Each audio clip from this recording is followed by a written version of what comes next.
Lors d'un traitement par des produits phytosanitaires, il y a deux objectifs principaux. D'abord, sécuriser l'application, c'est-à-dire obtenir une efficacité maximum avec le produit utilisé.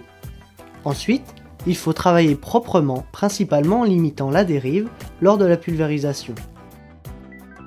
Les outils disponibles sur le marché agricole pour limiter la dérive sont assez nombreux. Il y a deux leviers qu'on a identifiés comme étant des leviers majeurs. Un qu'on oublie souvent, c'est la hauteur de la rampe. Et la hauteur de rampe de pulvérisation définit pour bonne part la dérive de pulvérisation. À savoir que l'objectif, c'est de traiter toujours avec la rampe la plus basse possible. Alors, traiter la rampe avec la plus basse possible, en fonction des angles de buse qu'on peut avoir, on peut aller pour une buse qui a un angle de 110 degrés, on peut descendre jusqu'à 50 cm de la cible.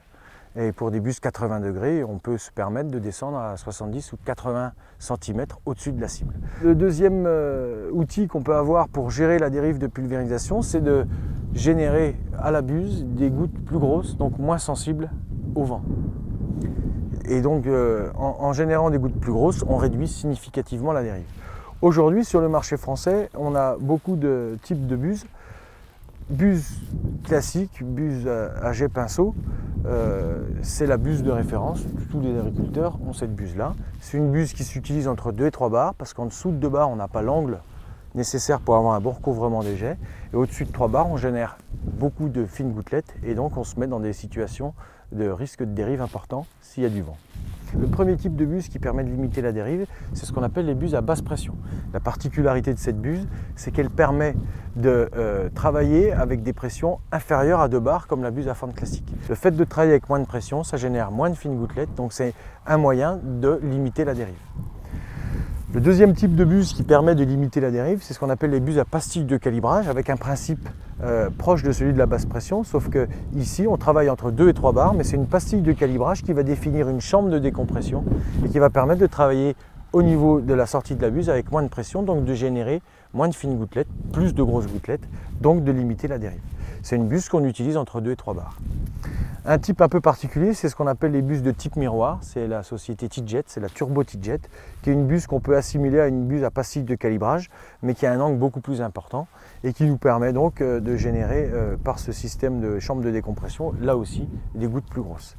Et enfin, la buse injection d'air, qui est un type particulier de buse de pulvérisation, qui est une buse qui utilise la pression de bouillie qu'on amène à la buse pour, par effet Venturi, aspirer de l'air à l'extérieur et mélanger dans le corps de la buse l'air à la bouillie. Ce qui permet de faire des inclusions d'air dans l'eau et dans la bouillie et donc de générer des gouttes plus grosses. Ces buses-là, pour pouvoir avoir un bon mélange air-eau, nécessitent une pression. Pour les premières buses qui sont sorties il y a une dizaine d'années, nécessitaient 3 bars, 4 bars minimum de pression. Une nouvelle génération de buses injection d'air est apparue et ces nouvelles buses injection d'air qu'on appelle les injections d'air basse pression peuvent travailler correctement à partir de 2 bars, 2 bars 5.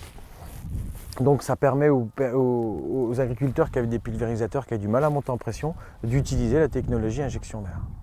Donc voilà 4 types de buses qui permettent par rapport à la fente classique de générer des gouttes plus grosses, donc de limiter la dérive. La plus efficace étant la buse injection d'air qui fabrique des gouttes de très gros diamètre et donc est très efficace sur la dérive et permet de diviser d'un facteur 3 la dérive par rapport à une fente classique.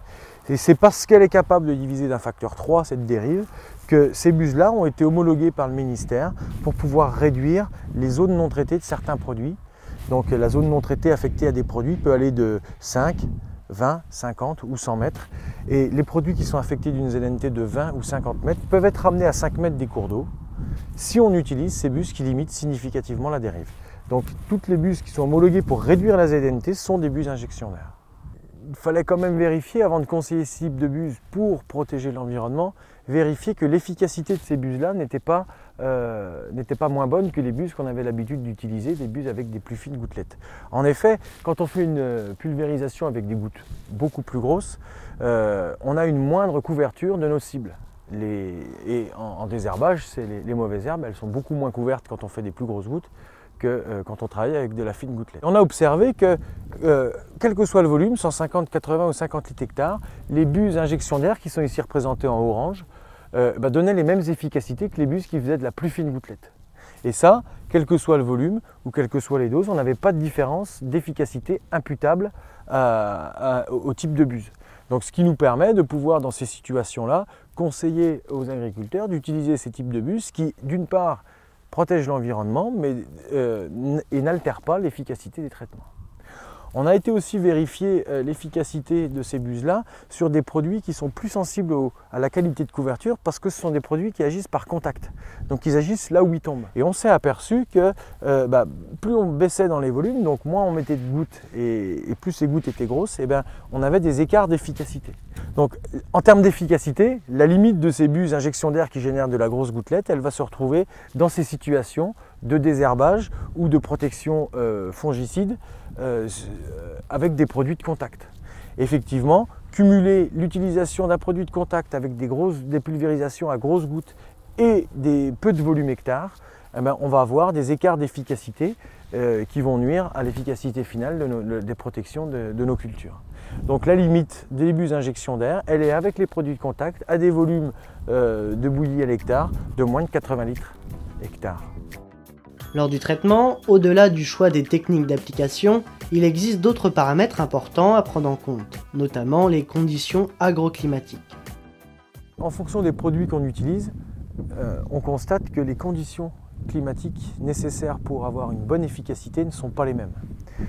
Si on prend le cas des produits à action racinaire, donc les produits qui tombent au sol, qui pénètrent dans le sol et qui vont agir au niveau des racines des mauvaises herbes, ces produits-là ont besoin pour fonctionner correctement et avoir une bonne efficacité, ont besoin d'un facteur important qui est l'eau du sol.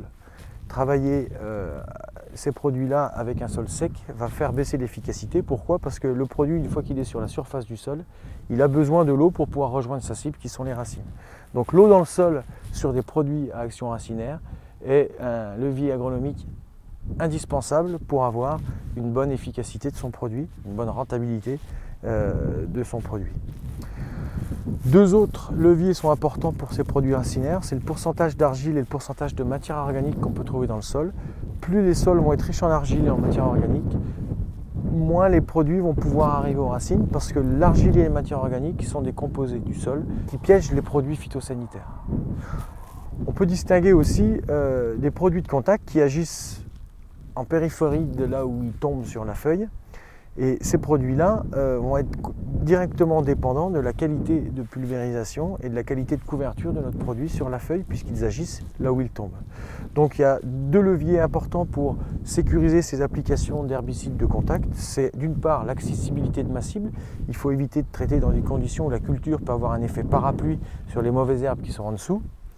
Et le deuxième levier qui est important pour sécuriser l'application herbicide avec des produits de contact, herbicides de contact, c'est le stade de la plante. En fait, plus la plante est jeune, plus elle va être sensible à ce type de produit.